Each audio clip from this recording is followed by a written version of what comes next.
Hello everyone, आज है 29 दिसंबर और आज इस वीडियो में हम बात करने जा रहे हैं जियो फाइनेंशियल सर्विस के बारे में।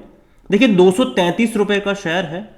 आज बाजार में हल्की सी गिरावट है और यहाँ पर अगर हम देखें तो ना ही तेजी है ना ही गिरावट है, लेकिन पिछले एक महीने में एक झटके में तेजी बनी जरूर थी। 225 से 250 पे गया, लेकिन उसके बाद अगर आप देखोगे तो लगातार करेक्शन वाला मोड यहाँ पर चल रहा है। वीडियो में बात करेंगे कि यहाँ पर क्या मौके बन भी रहे हैं कि नहीं और कब यहाँ पर तेजी की शुरुआत हो सकती है। देखिए वीडियो को शुरू करें उससे पहले अगर आपने अभी तक चैनल को सब्सक्राइब नहीं किया है तो प्लीज़ अभी इसे सब्सक्राइब कर लीजिए, क्योंकि आगे भी बहुत सारे वीडियोस हैं जो आपको काफ़ी ज़्यादा हेल्प करेंगे। तो 233 रुपए का शेयर है जियो फाइनेंशियल्स का। हाल फिलहाल की लिस्टिंग है इसकी और एक्सपेक्टेड था कि भाई साहब 300 रुपए के आसपास ये लिस्ट होगा और रिलायंस इंडस्ट्रीज में से ही ये अलग हुआ था, लेकिन ऐसा हुआ नहीं। 262 रुपीज़ पे लिस्ट हुआ, उसके बाद लगातार गिरता गया। एक तेज़ी आई, बाद में हर बार ये गिरा। रीज़न सिंपल है, कई सारे इंडाइसिस का पार्ट जो रिलायंस इंडस्ट्रीज था उसका भी ये ऑटोमेटिकली पार्ट बन गया था। तो वहाँ से जब इन इंडाइसिस से हटने की बारी आई तो जो एक इनफ्लो था वो यहाँ से ख़त्म हो गया। तो गिरावट कह सकते हैं कि उसके बाद देखने को मिली, आउटफ्लो यहाँ पर शुरू हो गया। इसके अलावा अगर हम देखें तो इनके पी रेशियो के ऊपर ही बहुत सारी बात होने लगी कि भाई पक्के 4 से 5 हज़ार का पी रेशियो जो कि काफ़ी महंगा है ये, इसके ऊपर भी इनकी बात होने लगी और उसके बाद भी हमें करेक्शन देखने को मिल रहा है। और लेकिन लॉन्ग टर्म का जो आउटलुक है वो इसका खराब तो नहीं है। अगर हम जियो को लेकर देखा जाए तो अकॉर्डिंग टू द कुणाल जो कि मार्केट एक्सपर्ट है ईटी नाउ के, उनका कहना है कि Jio financial service is currently in a consolidation phase. The long term chart appears to be strong and my advise is to hold. Long term का chart अभी भी स्ट्रांग है और उनकी एडवाइस यहां पर होल्ड करने की है। The stock is currently at such level which opportunity to buy once the NBFC company share show momentum then they can touch ₹265 rupees level. एक बार मोमेंटम स्टार्ट होगा तो 265 के लेवल भी आपको यहां पर देखने को मिलेंगे। और जियो जो है वो भाई साहब रिलायंस में से ही अलग हुई कंपनी है और देखा जाए तो जिनके पास रिलायंस इंडस्ट्रीज़ के शेयर्स थे उसको इस कंपनी के भी शेयर्स मिल गए थे। अगर हम वॉल्यूम की बात करने जाए यहाँ पर तो 55 लाख से यहाँ पर आप क्वांटिटी वाइज देखो तो 55 लाख से भी ज़्यादा की क्वांटिटी में शेयर अब तक ट्रेड हुए हैं आज के दिन में। इतना ही नहीं, देखिए कंपनी में कई सारी दिक्कतें मैं नहीं कहूँगा, लेकिन कई सारे प्लान्स जो है वो अभी भी आने बाकी है, ठीक है, जिसका इम्पैक्ट जो है वो धीरे धीरे नजर आएगा आपको। According to Moneycontrol user 100% लोग कह रहे हैं यहाँ पर खरीदारी करो, 100% लोग। और जहाँ तक बात करी जाए इनसाइडर्स की तो हालांकि 23 अगस्त को वो देखने को मिले थे, यहाँ पर इनसाइडर्स के जो मोमेंटम थे वो वहाँ पर देखने को मिले थे। और जहाँ तक बात करें इनसाइडर ट्रांजेक्शन में जो ब्लॉक डील्स वगैरह की बात करने जाए तो अभी भी देखा जाए तो उतने बड़ी देखने को नहीं मिल रहे हैं। लेकिन वैल्यूएशन देखो महंगा तो है, क्योंकि देखो कंपनी सेटअप हुई है, ठीक है, और ऑलरेडी रिलायंस के पार्ट होने की वजह से इसको काफ़ी हाई वैल्यूएशन के ऊपर बिठाया गया। रीज़न यह है कि अभी तक उन्होंने अपने बिजनेसेस को तो पूरी तरीके से स्टार्ट किया भी नहीं है। यहाँ पर अगर आप इसका पी रेशियो देखोगे तो आपको ये बहुत ज़्यादा लगेगा, 4745 के आसपास का पी रेशियो है, जो कि बजाज फिनांस के 38 के मुकाबले बहुत महंगा है, ये चोला के मुकाबले भी बहुत महंगा है, ये श्रीराम के मुकाबले भी बहुत महंगा है। लेकिन आपको समझना पड़ेगा कि ये जो कंपनी है वो सिर्फ एनबीएफसी तक सीमित नहीं होने वाली है, एक इन्वेस्टमेंट कंपनी के तौर पर भी काम करने वाली है आने वाले टाइम में। रिलायंस इंडस्ट्रीज़ में इसका एक बहुत बड़ा हिस्सा है और रिलायंस इंडस्ट्रीज़ में डिविडेंड के फॉर्म पर भी इसको बहुत बड़ा पैसा यहाँ पर मिलता भी है। और दूसरी बात, कंपनी के कई सारे वर्टिकल्स यहाँ पर होने वाले हैं, चाहे वो इंश्योरेंस की बात करें, असेट मैनेजमेंट की बात करें, डिजिटल पेमेंट की बात करें, क्रेडिट कार्ड बिजनेस की बात करें या फिर इन्वेस्टमेंट की भी बात क्यों ना करी जाए।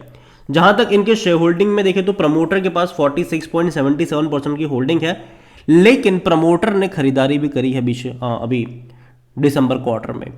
तो जब दिसंबर क्वार्टर की शेयर होल्डिंग पैटर्न अपडेट होगी तो प्रमोटर की होल्डिंग आपको 48-49 पे देखने को मिल जाएगी। हालांकि म्यूचुअल फंड और डोमेस्टिक की तरफ से या फिर एफआईआई की तरफ से थोड़ी बहुत बिकवाली आपको देखने को मिल सकती है, और रिटेल और अदर की मिलाकर 17.91% की होल्डिंग है, जिनमें से रिटेल इन्वेस्टर यहाँ पर 10.29% की होल्डिंग लेकर बैठे हैं, अदर पार्टी 7.62% की होल्डिंग पर है।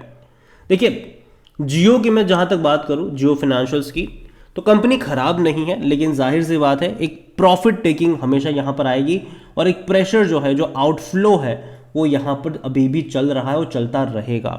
लेकिन रिलायंस को ज़रूरत है कि एटलीस्ट इस कंपनी का जो शेयर प्राइस है एटलीस्ट आने वाले 2 महीने तक स्टेबल हो जाए, क्योंकि अगर वो स्टेबल हो गया आने वाले 2-3 महीने तक, अगर इनका शेयर प्राइस 200 पे स्टेबल हो गया, फिर एक बड़ी रफ्तार की तरफ भी ये जाएगा। और तेज़ी की जो एक्सपेक्टेशन मैं यहाँ पर कर रहा हूँ वो मार्च से है, मार्च महीने से है। कुछ रीजंस है उसके। यहाँ पर अगर आप देखोगे तो दिसंबर के नंबर आने वाले हैं, तो नतीजे आएंगे वो डेफिनेटली सितंबर के मुकाबले काफ़ी अच्छे ही होंगे, बुरे नहीं होंगे, क्योंकि बिजनेस धीरे धीरे स्टार्ट हो रहा है इनका।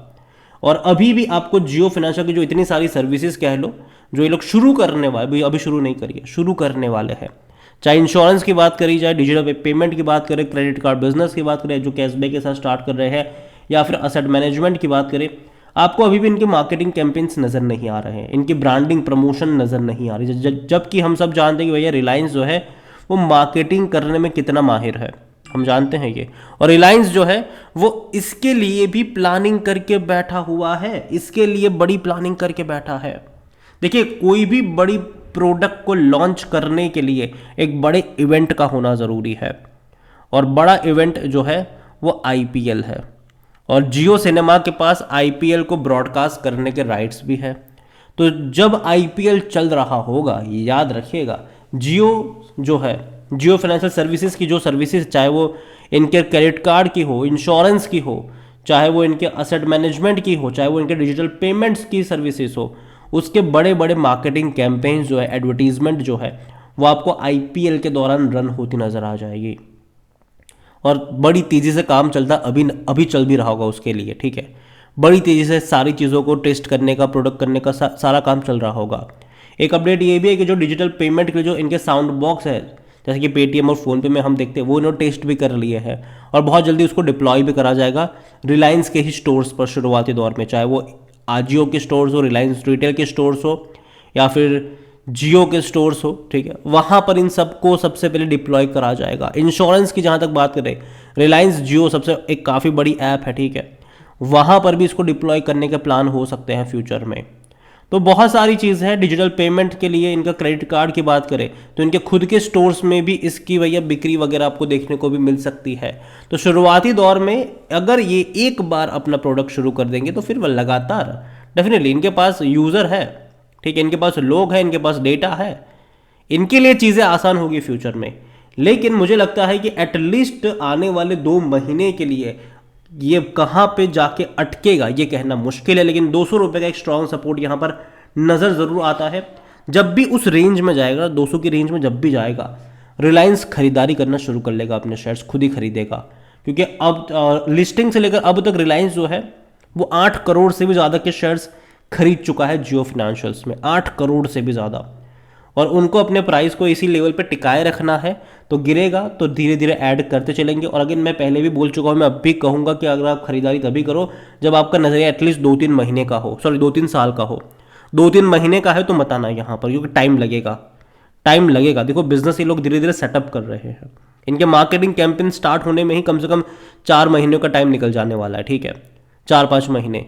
तो समझिए कि टाइम लगेगा यहाँ पर। आप ये नहीं कह सकते कि यार ये भाग क्यों नहीं रहा है, टाइम लगेगा इसको भागने में। अभी डिक्लाइन वाला फेज चल रहा है, तो बाय ऑन डिप्स के मौके बनेंगे ज़रूर, लेकिन अगेन मैं कह दूँ 1-2 रुपये गिरता है, लोग एवरेज करना शुरू कर देते हैं। मैं पहले ही बोल चुका हूँ, मैं अब भी कहूँगा, हर 7-8% के डिक्लाइन पे धीरे धीरे ऐड करने के मौके ढूंढने चाहिए। किसी भी एक लेवल पे बहुत सारे शेयर्स मत खरीदना, और तभी एंट्री करो जब आपका नज़रिया कम से कम यहाँ से 2-3 साल का हो, 2-3 महीने का है, मत आना यहाँ पर।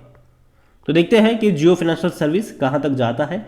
अभी तो भैया डिक्लाइन फेज चल रहा है और कहीं पे भी ये रुकेगा जरूर। हालांकि 200 से 210 रुपये का एक जो लेवल है वो एक स्ट्रॉन्ग सपोर्ट के तौर पर काम तो कर रहा है। तो बाकी मर्जी आपकी है। वीडियो को यहीं पे एंड करूंगा। पसंद आया हो तो लाइक करो, शेयर करो। चैनल अगर पहली बार है तो प्लीज़ सब्सक्राइब करें, और जियो फाइनेंशियल सर्विस के बारे में आप क्या सोचते हैं वो भी आप मुझे कमेंट में लिख के बता सकते हैं। Thank you.